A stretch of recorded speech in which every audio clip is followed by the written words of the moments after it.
सत श्री अकाल दर्शकों, डॉक्टर स्पीक्स ਦੇ ਨਵੇਂ ਐਪੀਸੋਡ ਵਿੱਚ ਤੁਹਾਡਾ ਸਵਾਗਤ ਹੈ। ਅੱਜ ਅਸੀਂ ਚਰਚਾ ਕਰਾਂਗੇ ਆਰਥਰਾਈਟਿਸ ਬਾਰੇ, ਨਾਲ ਹੀ ਗੱਲਬਾਤ ਕਰਾਂਗੇ ਨੀ ਰਿਪਲੇਸਮੈਂਟ ਦੀ। ਤੇ ਸਾਡੇ ਨਾਲ ਅੱਜ ਮੌਜੂਦ ਨੇ ਮੈਕਸ ਹਸਪਤਾਲ ਮੋਹਾਲੀ ਦੇ ਡਾਕਟਰ ਮਨੋਜ ਵਾਧਵਾ। ਜਿਸ ਹੋਣ ਦੀ ਸੰਭਾਵਨਾ ਹੋਵੇ ਤਾਂ ਫਿਰ ਉਹਨਾਂ ਦੇ ਲਈ ਤੁਹਾਡੇ ਕੋਲ ਕੀ ਰਾਏ ਹੈ? ਅਜਿਹੇ ਲੋਕਾਂ ਨੂੰ ਆਪਣੇ ਗੋਡਿਆਂ ਨੂੰ ਖਰਾਬ ਹੋਣ ਤੋਂ ਬਚਾਉਣ ਦੇ ਲਈ ਆਖਿਰ करना ਕੀ ਚਾਹੀਦਾ? देखिए, ऐसा है कि अगर तो किसी घुटने खराब होने हैं तो उसको रोका नहीं जा सकता। पहला वर्ड ये, इट्स अ जेनेटिक थिंग। लेकिन फिर भी जिन लोगों को शुरुआत है, सबसे पहली चीज अगर मैं बताना चाहूंगा सब श्रोताओं को, वो ये है कि अपना बॉडी वेट नियंत्रण में रखिए। क्योंकि अगर सपोज करिए आपके बॉडी वेट के हिसाब से, आपके फ्रेमवर्क के हिसाब से आपका एवरेज वेट 70 kg होना चाहिए और आप 100 kg पे चल रहे हैं, तो आप में आर्थराइटिस आने की संभावना लगभग 5 गुना बढ़ जाएगी। तो अगर कोई एक चीज कंट्रोल करनी है वो है बॉडी वेट। उसके अलावा एक अच्छा लाइफस्टाइल, जिसमें हम कहते हैं कि आप मीठे का सेवन, तलाई का सेवन, शराब का सेवन कम करो, और उसके अलावा एक्सेसिवली पैरों के बाहर बैठना, चौंकड़ी मारना या एग्रेसिव एक्टिविटीज को कर्टेल डाउन करिए। और एक रेगुलर लाइफस्टाइल रखो जिसमें आप नॉर्मल वॉकिंग कर रहे हैं, साइकिलिंग कर रहे हैं, किसी भी तरह का व्यायाम यानी कि एक्सरसाइज, योगा कर रहे हैं। बिकॉज एक अच्छा rich lifestyle with a balance diet सबसे अच्छा कॉम्बिनेशन आपको डॉक्टर से बचाने के लिए। जी डॉक्टर मनोज, की तेल ਦੀ ਮਾਲਿਸ਼ ਇੱਕ ਪ੍ਰਭਾਵੀ ਤਰੀਕਾ ਹੈ ਆਰਥਰਾਈਟਿਸ ਦੇ ਵਿੱਚ ਦਰਦ ਘੱਟ ਕਰਨ ਦਾ? ਜਾਂ ਜੋ ਲੋਕ ਆਰਥਰਾਈਟਿਸ ਦੇ ਵਿੱਚ ਦਰਦ ਦੇ ਲਈ ਤੇਲ ਦੇ ਪਰੋਸੇ ਰਹਿੰਦੇ ਨੇ ਉਹਨਾਂ ਦੇ ਲਈ ਕੋਈ ਖਾਸ ਸਲਾਹ ਹੈ ਤੁਹਾਡੇ ਕੋਲ? देखिए, जितने भी हम ये ऑयल या मसाज करते हैं ये सारे फील गुड फैक्टर हैं। मतलब जो जितने ऑयल्स होते हैं इसमें कैप्साइसिन होता है जो कि काउंटर इरिटेंट होता है। मतलब कि लगाने के बाद आपको गर्माइश या ठंडे की फीलिंग आती है और आपको लोकली लगता है चमड़ी के ऊपर हमें बेटर लग रहा है, लेकिन वो चमड़ी से डीप नहीं जाते हैं। इसीलिए हमारी जो आर्थराइटिस की समस्या है वो हमारे जोड़ों की समस्या है, जबकि वो स्किन से काफी डीप होता है। कोई भी ऑयल उस जगह तक नहीं पहुंचता है। तो एक टेक्निकल एंगल पे जितनी भी हम थेरेपीज या ऑयल मसाज करते हैं ये किसी भी तरह से हमें टेक्निकली हेल्प नहीं करते हैं। पर सेम टाइम पर अगर किसी को लगता है कि ऑयल लगाने से मुझे बढ़िया एहसास होता है उस टेम्पररी फेज के लिए, तो हमें को डाउन साइड भी नहीं है। लेकिन अगर इसको ट्रीटमेंट बोले तो no oils no massage is a treatment for arthritis. खास सर्जरी होती है, सो पेशेंट ਨੂੰ ਕਿੰਨੀ ਕੁ ਦੇਰ ਦਰਦ ਰਹਿ ਸਕਦਾ ਹੈ ਤੇ ਕਿੰਨੀ ਦੇਰ ਉਸ ਨੂੰ ਆਰਾਮ ਕਰਨਾ ਚਾਹੀਦਾ ਹੈ, ਇਸ ਦੇ ਬਾਰੇ ਸਾਡੇ व्यूअर्स ਨੂੰ कुछ जानकारी ਦਿਓ। देखिए, वैसे तो जो वर्ड रिकवरी है वो हर इंसान से वेरी करता है, लेकिन आज की डेट में साइंस इतनी आगे निकल गई है, जैसे हम कहते हैं पेनलेस डिलीवरी होती थी, इसी तरह से हम जो सर्जरीज करते हैं वो ऑलमोस्ट पेनलेस हो चुकी हैं आज।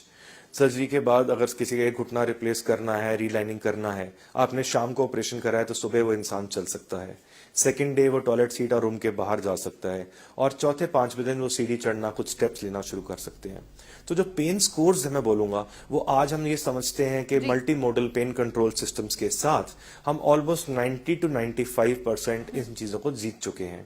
और हम ये समझते हैं कि एक महीने में इंसान वापस ड्राइविंग और सारी एक्टिविटीज करना शुरू हो जाएंगे। Doctor Manoj, total knee replacement ਜਦੋਂ ਅਸੀਂ ਗੱਲ ਕਰ ਰਹੇ ਹਾਂ ਤਾਂ ਸਰਜਰੀ ਕਿਵੇਂ ਕੀਤੀ ਜਾਂਦੀ ਹੈ ਤੇ ਕੀ ਇਸ ਸਰਜਰੀ ਦੇ ਵਿੱਚ पूरा गोटा बदलिया जाता है? देखिए, हमारा जो घुटने का जोड़ है वो ये 2 बोन्स बनाती है। इसका मतलब है कि ये व्हाइट कलर जो सरफेस है ये ऊपर कार्टिलेज होता है और दोनों साइड पे गैप होता है। यदि हमारे घुटने का आर्थराइटिस बढ़ जाएगा तो ऊपर का कार्टिलेज घिस जाएगा और ये बोन्स आपस में रबिंग करना शुरू हो जाएंगी। उस समय हमारे जोड़ के अंदर की लेयर में कोई गैप नहीं बच जाएगा और ये जो खुरदरे एंड्स हैं, जो रफ एरियाज हैं, ये आपस में ग्रेट करना शुरू हो जाएंगे।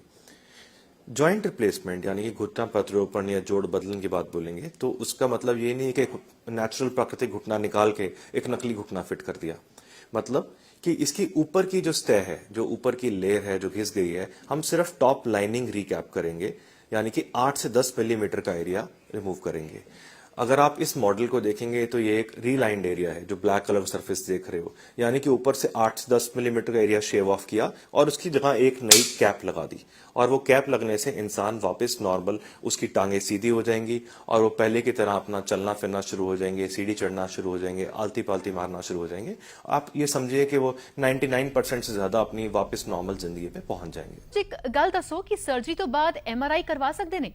देखिए, आजकल जो लेटेस्ट सिस्टम्स हैं वो जॉइंट्स जो हैं वो मटेरियल्स जो हम कहेंगे वो MRA कंपैटिबल मटेरियल्स हैं, यानी कि इंसान को बाद में ब्रेन की, स्पाइन की या किसी भी एरिया है उसी घुटने की सर्जरी, स्पाइन की MRA की जरूरत पड़े तो उनके जो इम्प्लांट्स हैं MRA कंपैटिबल है।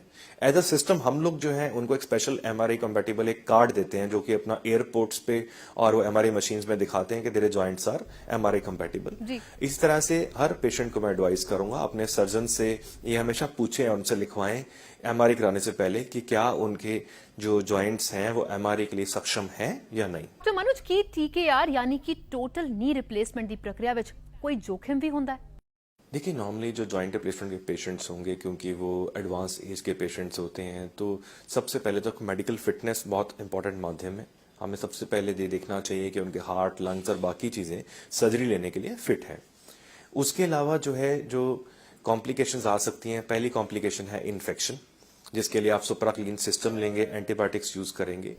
उसके अलावा जो सेकेंड चीज है वो है क्लॉट फॉर्मेशन, जिसके लिए ब्लड थिनर्स दिए जाते हैं जी। इसी तरह से टेक्निकली चीजों को कंट्रोल करने के लिए वो सारे के सारे बैकअप चांसेस लिए जाते हैं ताकि एक पेशेंट को कॉम्प्लिकेशन के चांसेस मिनिमल हो और सक्सेस रेट 99.5% से ज्यादा हो। तो अलावा भी ਤੁਹਾਡਾ ਕੋਈ ਹੋਰ ਸਵਾਲ ਹੈ? ਹਾਂਜੀ, ਇੱਕ ਉਹਨਾਂ ਨੂੰ ਹੋਰ ਬੜੀ ਟੈਨਸ਼ਨ ਹੈ ਜੀ ਜੀ ਕਿ ਇਹ ਆਪਰੇਸ਼ਨ ਤੋਂ ਬਾਅਦ ਐਕਚੁਅਲੀ ਉਹ ਰੋਜ਼ 골ਡਨ ਟੈਂਪਲ ਵਾਕ ਕਰਦੇ ਹੋਏ ਜਾਂਦੇ ਨੇ ਜੀ ਜੀ ਤੇ ਕੀ ਇਹਦਾ ਇੰਪਲਾਂਟ ਤੇ ਕੋਈ ਅਸਰ ਤਾਂ ਨਹੀਂ ਪਏਗਾ ਜੀ?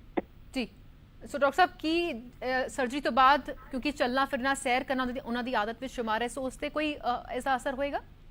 ਮੇਰੇ ਹਜ਼ਾਰਾਂ ਪੇਸ਼ੈਂਟ ਹੈ ਜਿਹੜੇ ਹਰਮੰਦਰ ਸਾਹਿਬ ਮੱਥਾ ਟੇਕਦੇ ਨੇ, ਪਰਿਕਰਮਾ ਕਰਦੇ ਨੇ, ਉਹਦੇ ਵਿੱਚ ਰੋਜ਼ ਹੈ। ਤੁਸੀਂ ਜ਼ਰੂਰ ਸਾਰੀ ਪਰਿਕਰਮਾ ਕਰ ਸਕਦੇ, ਜਿੰਨਾ ਮਰਜ਼ੀ ਤੁਰ ਸਕਦੇ ਹੋ, ਜਿੰਨੀ ਮਰਜ਼ੀ ਚੌੜੀਆਂ ਚੜ ਸਕਦੇ ਹੋ, ਪਾਠ ਲਈ ਵੀ ਮੱਥਾ ਵੀ ਟੇਕ ਸਕਦੇ ਹੋ। ਵੈਸੇ ਜੇ ਬਾਬਾ ਜੀ ਕਮਰੇ 'ਚ ਬੈਠਣਾ ਹੋਵੇ ਥੋੜਾ ਜਿਹਾ ਉੱਤੇ ਗੱਦਾ ਜਿਹਾ ਰੱਖ ਕੇ ਤੇ ਉਸ ਦੇ ਉੱਤੇ ਬੈਠੋ। ਮੇਨ ਲੌਂਗ ਟਰਮ ਤੇ ਪੈਰਾ ਪਾਰ ਚੌਂਕੜੀ ਮਾਰ ਕੇ ਨਾ ਬੈਠੋ, ਬਸ ਇਸ ਤੋਂ ਛੱਡ ਕੇ ਸਾਰੇ ਕੰਮ ਕਰ ਸਕਦੇ ਹੋ। ਸੋ ਉਮੀਦ ਕਰਦੇ ਹਾਂ ਕਿ ਸਾਡੇ ਕਾਲਰ ਨੂੰ ਉਹਨਾਂ ਦੇ ਸਵਾਲ ਦਾ ਜਵਾਬ ਮਿਲ ਗਿਆ ਹੋਵੇਗਾ। ਲਗਾਤਾਰ ਸਾਡੇ ਨਾਲ ਕਾਲਰਸ ਜੁੜੇ ਨੇ ਜਿਨ੍ਹਾਂ ਨੇ ਸਵਾਲ ਕੀਤੇ ਨੇ ਔਰ ਉਮੀਦ ਕਰਦੇ ਹਾਂ ਕਿ ਸਾਡੇ ਅੱਜ ਦੇ ਇਸ ਡਾਕਟਰ ਸਪੀਕਸ ਪ੍ਰੋਗਰਾਮ ਵਿੱਚ ਟੋਟਲ ਨੀ ਰਿਪਲੇਸਮੈਂਟ ਬਾਰੇ ਜਿੱਥੇ ਜਾਣਕਾਰੀ ਦਿੱਤੀ ਹੈ ਉੱਥੇ ਹੀ ਆਰਥਰਾਈਟਿਸ ਬਾਰੇ ਵੀ ਸਾਡੇ ਮਾਹਿਰ ਡਾਕਟਰਾਂ ਨੇ ਆਪਣੇ ਵੱਡਮੁੱਲੇ ਜਿਹੜੇ ਨੇ ਵਿਚਾਰ ਸਾਡੇ ਨਾਲ ਸਾਂਝੇ ਕੀਤੇ ਨੇ। ਸੋ ਉਮੀਦ ਕਰਦੇ ਹਾਂ ਸਾਡੇ ਦਰਸ਼ਕ ਜਿਹੜਾ ਇਹ ਪ੍ਰੋਗਰਾਮ ਦੇਖ ਰਹੇ ਨੇ ਉਹਨਾਂ ਨੂੰ ਉਹਨਾਂ ਦੇ ਸਵਾਲਾਂ ਦੇ ਜਵਾਬ ਜ਼ਰੂਰ ਮਿਲੇ ਹੋਣਗੇ। ਬਹਰਹਾਲ ਅਸੀਂ ਸਾਰੇ ਆਪਣੇ ਡਾਕਟਰਸ ਦੀ ਟੀਮ ਦਾ ਬਹੁਤ ਬਹੁਤ ਧੰਨਵਾਦ ਕਰਦੇ ਹਾਂ ਔਰ ਅਗਲੇ ਐਪੀਸੋਡ ਵਿੱਚ ਅਸੀਂ ਫਿਰ ਜਲਦ ਹਾਜ਼ਰ ਹੋਵਾਂਗੇ। ਤਦ ਤੱਕ ਦੇ ਲਈ ਧੰਨਵਾਦ।